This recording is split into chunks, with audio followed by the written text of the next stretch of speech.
Hey everyone, welcome back to my channel. I'm so happy to have you here. You can follow me on Instagram and the Tiki Talk under the same name. I hope you guys love this video as much as I do. It's going to be fun. They're fast, easy Dollar Tree / Dollar General DIYs.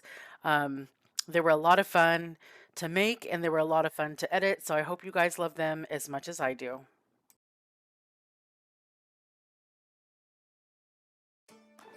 So here we are at DIY number one. We're going to make a recipe card holder out of these two adorable items from the Dollar Tree, those rub-on transfers and this mason jar wood cutout. These are new. I picked them up very recently. And we're going to use the color Plaster by Waverly, but you can use whatever cream colored paint that you have, or white, whatever one you want to do. So I'm just going to go ahead and paint all the way around my or the inside of my mason jar white, and I only did one coat. It doesn't need any more than that. You can use, more or less, but I just wanted it to have one good coat of paint, and so that's all I'm doing in this first step right here.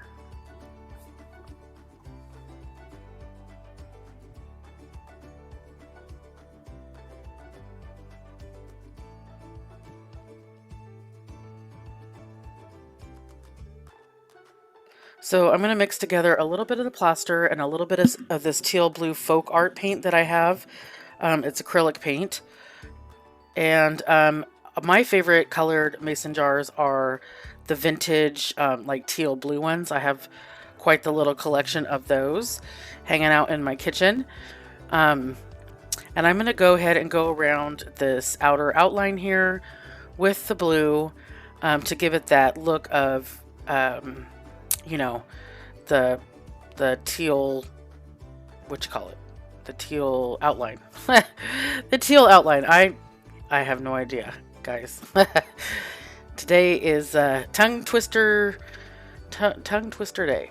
So I'm going to go ahead and paint all the way around here, and then you're going to see that I am going to whitewash it as well, so that way it doesn't just look like, super bright blue, because at this point it's super bright blue.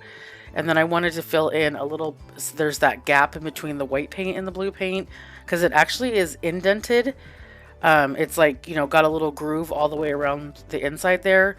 So I wanted to go ahead and fill that in and then whitewash the blue paint. And so whitewashing is just having a little bit of paint on your brush and kind of brushing it over an existing color to kind of mellow it out a little bit so it's not so bright.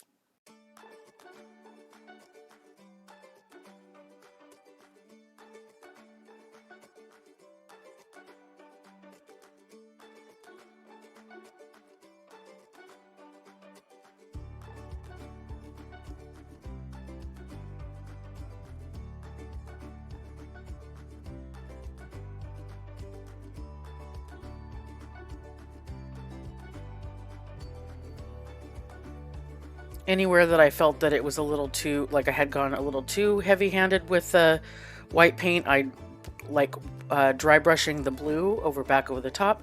So it's just layers to get this look. I wish I could tell you that you could get this look all in one step, but it doesn't really work that way. You just kind of, play with it until you like it, because it's going to be, for you, or if you're giving it to a gift, you want to just work on it until you like how it looks. So this is Silver Lining by Waverly. I was excited to use this color because I normally only use it during Christmas time, so I was pretty excited to bust this color out because I have a whole bottle of it that I hardly ever use. So like I said, we're trying to use what we got here. So I'm going to go ahead and paint the jar lid in the silver to give it more of that realistic look. And you could see that the paint goes into the grooves. And that's fine because we're going to add a little black to kind of bring the grooves and the design out.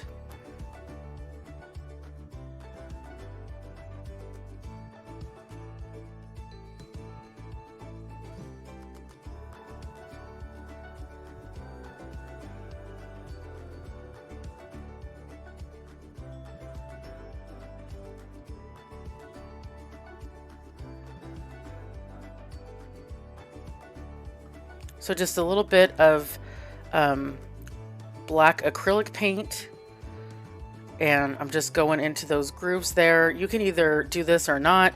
It's totally personal preference, but I definitely wanted to give it more of that realistic look that, you know, it's a mason jar.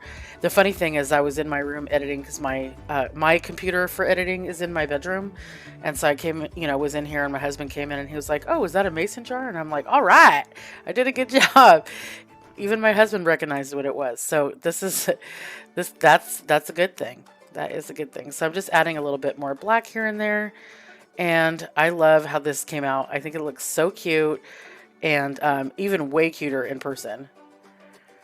So now that we have all of our paint done, I'm just going to go ahead around the edges and add just a little bit of, it's like the combination of the gray and the black together, just to kind of give it a little bit more dimension.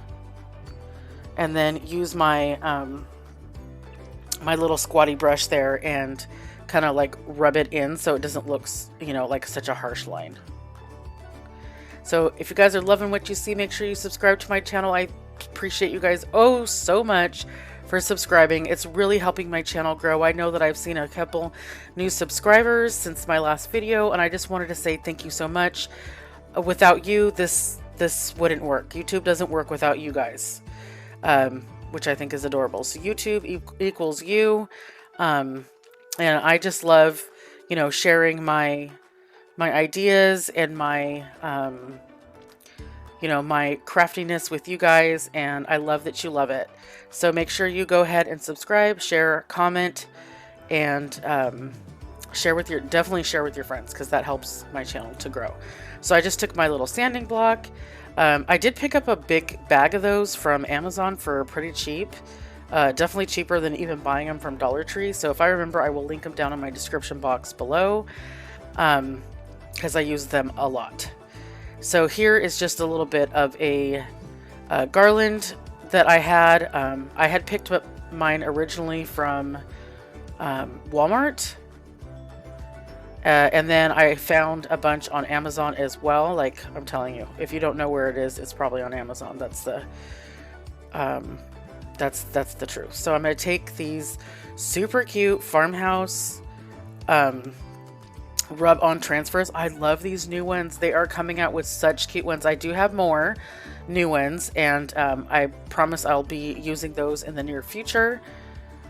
Just bear with me, guys, because your girl is going back to work. It has been a little over a year and a half since I have worked, and I needed to get a job. I needed to get out of my house.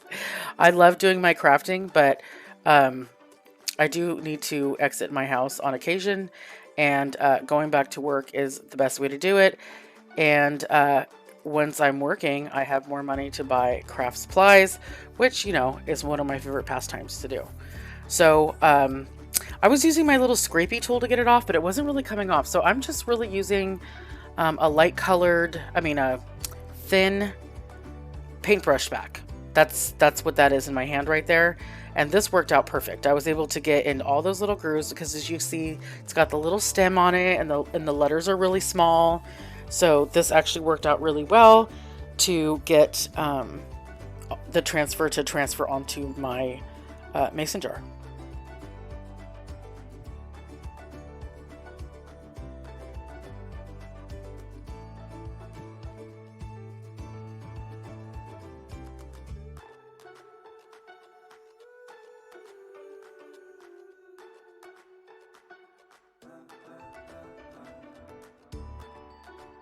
So just so you have an idea, like, this is sped up 2 times.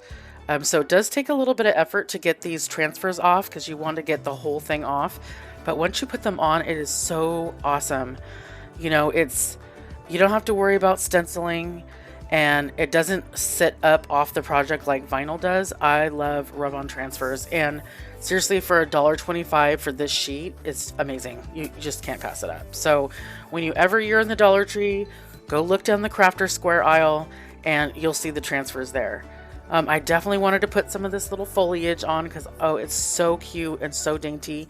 It does have the boho look to it too, because, you know, boho farmhouse is my jam, so I wanted to give it a little bit more. And then I just used the back of the paintbrush to get that one off, and that one came off super easy. Not a problem at all. So when I started making this, I didn't actually know what I was going to do with it. I thought I was just going to make a little farmhouse sign to hang in my kitchen, but I ended up making it into a recipe holder because it did have kitchen recipes um, on the transfer sheet. And so hindsight 2020, I would have not done the squares, first of all. I would have moved up the word kitchen and recipe up higher so that you could fit a bigger card. But so this is just an idea for you because I think this is such a cute gift. This would make the cutest little gift to give someone, where you can put your own little handwritten index card on there with a recipe that you want to share with someone that you love. I mean, I know we're only 6 months away from Christmas, but think about how cute this would be. And it's so inexpensive. I mean, it just the cost of the mason jar and the cost of the transfer sheet. So for $2.50, this is the cutest little gift to give someone. So, but I would have definitely not done the squares around, and I would have raised up the word kitchen recipes more. And actually, I probably would have just put recipes and centered it. But that's the best part about looking back when you're doing this, is that you're like, oh, okay, I would have done this different. So I'm taking my sanding block again, and I'm just going to go over the words a little bit because, you know, they are starks, like stark black. Like, it's bright, it's, I wanted it to meld in and go with the whole look, so I just brought it down a little bit. And you see, even after sanding, it doesn't destroy the transfer. So I just hot glued a little clip on there and put a little card on the bottom, put the hanger back on, and this is so cute. You can make it standing, you could do it hanging. I hope you guys love this as much as I do.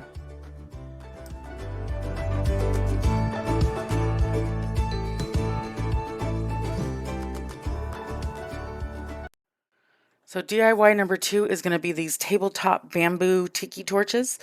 These come from the Dollar Tree. I got them last year. They have those little metal canisters in them, you know, with the little wick, and you could put the tiki torch fluid in there. I just went ahead and pulled those out, and I'm taking off everything excess from the bottom here.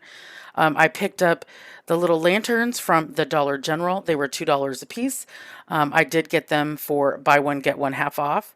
And what I love about these is that they flicker. So they look like little torches, which is what I was going for. If you didn't have these or you couldn't find the ones I'm using, you can also use any solar light. They're just not going to flicker. But I thought the flicker effect was so cute with this project. So I'm just going to slip it in there, and I'm going to figure out how far down that I need to cut the bamboo, because I'm going to have the bamboo top stick into the bottom of my lantern. So I'm just using my my wire cutters because that's just what I had on hand. And I'm just going to snip all of these off, and so that they're going to be even all the way around, and I'm going to do it to both of them.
Make sure if you guys are liking this video that you go ahead and smash that like button, comment, definitely comment, so helpful, and share and subscribe.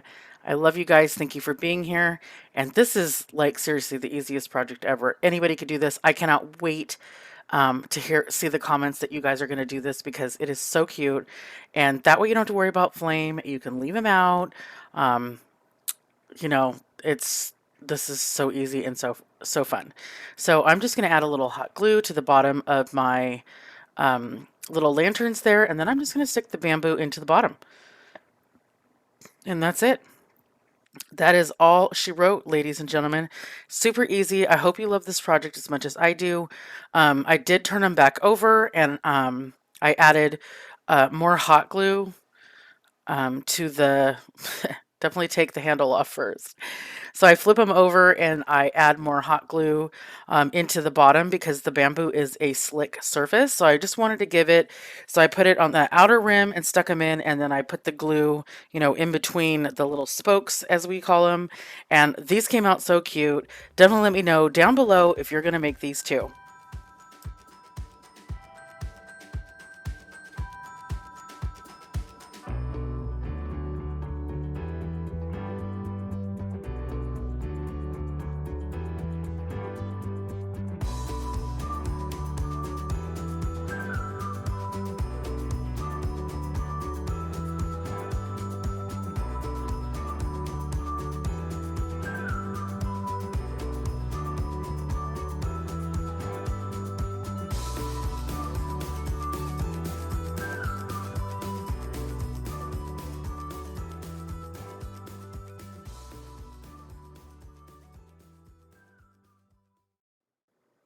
So here we are at DIY number 3. We're making a boho pillow today, and this is going to be um, the last DIY for this video. This is a short but sweet video, but this pillow is so cute. So I got these fat quarters from the Dollar Tree, and I mean seriously, how flipping cute is this for a boho home? I am going to do the best I can to,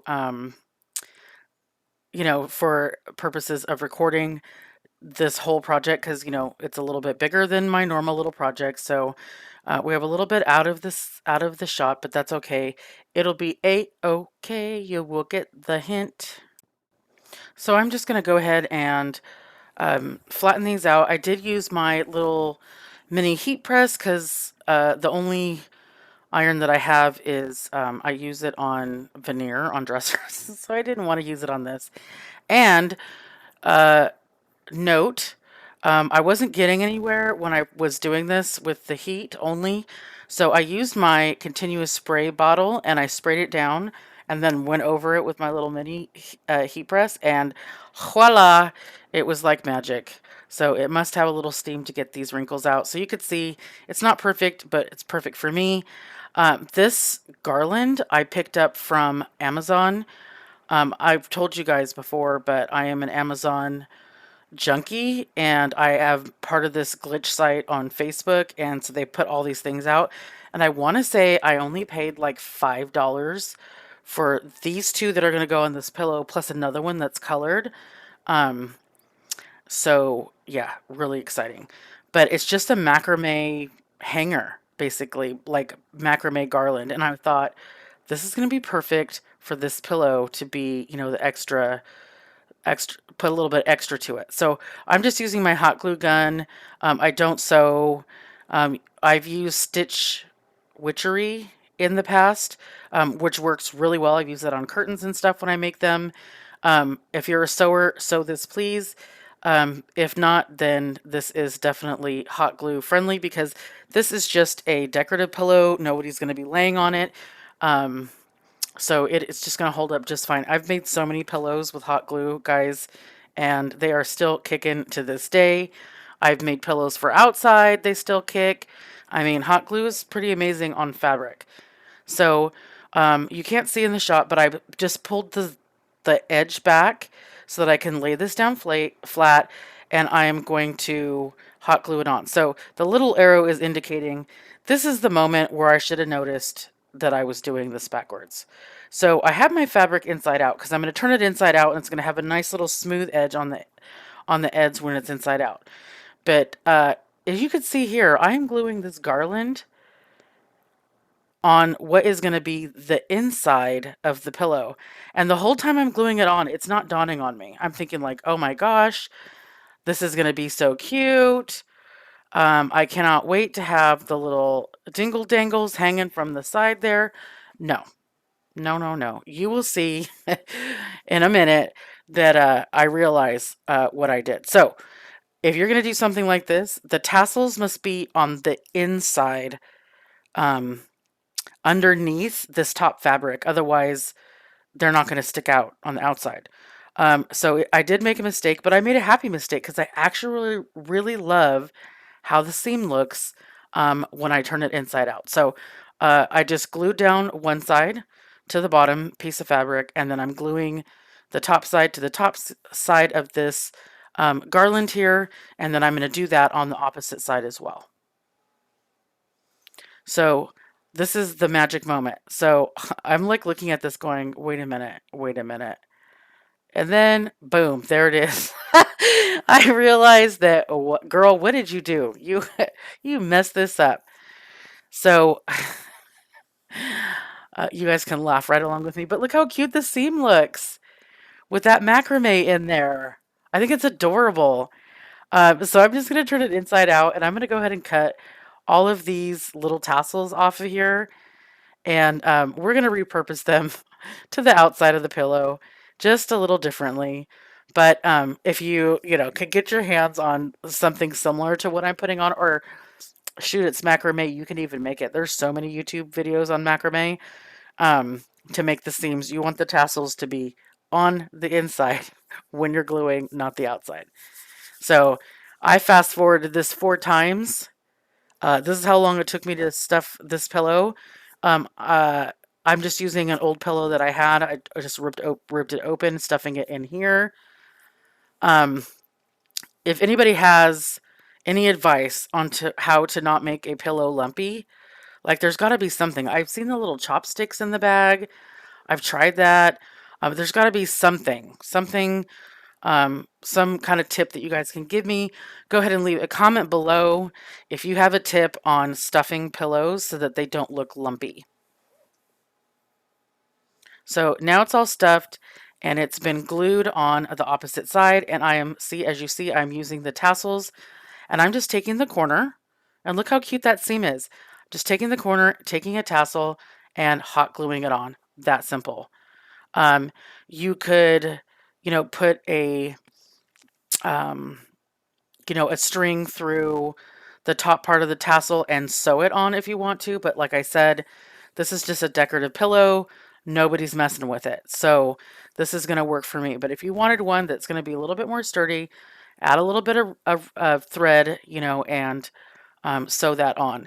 But, so it was a happy mistake. I'm loving that seam. I think it's cute. The tassels on the 4 corners are going to be cute. And then we do actually repurpose the rest of that garland because, you know me, your girl can't throw nothing away.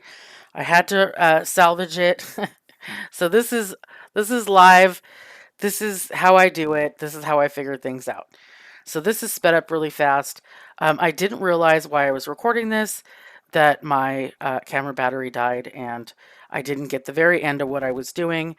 But I'm just taking some cord there that I have from the Dollar Tree, and I am getting a piece of tape there, as you see, and I just use it on the end to give it kind of like a needle-like, um, to make it like a needle.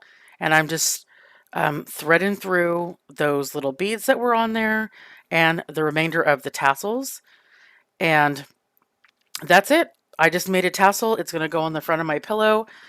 There I am using my end of my paint brush to push through so that way I have an opening already started.